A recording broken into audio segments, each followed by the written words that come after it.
हम खबर दें आपको, पीडीएम सरबराही इजलास पार्लियामेंट के मुश्तरका इजलास से पहले बुलाने का फैसला किया गया है। मौलाना फजलुर रहमान की अहम रहनुमाओं से टेलीफोनिक मुशावरत। जराये का कहना है कि पीडीएम इजलास 8 सितंबर को इस्लामाबाद में बुलाया जाएगा। अपोजिशन की बड़ी बैठक में कराची इजलास की तजावीज़ पर गौर किया जाएगा। इस्लामाबाद की जानिब लॉन्ग मार्च के उमूर पर भी हतमी राय ली जाएगी। आपको अपडेट कर रहे हैं, अहम खबर आप तक पहुँचा रहे हैं। पीडीएम सरबराही इजलास पार्लियामेंट के मुश्तरका इजलास से पहले बुलाने का फैसला किया गया है। तफसीलात जान लेते हैं सिद्दीक साजिद से। सिद्दीक, आगाह कीजिएगा।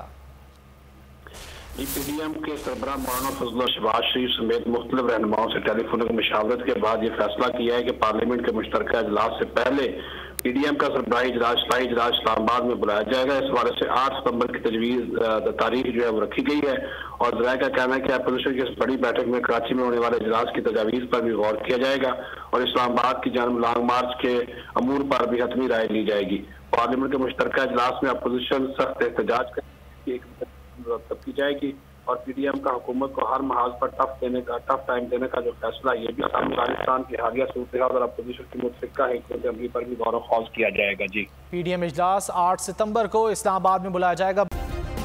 सब्सक्राइब करें और बेल दबाएं ताकि कोई खबर रह न जाए।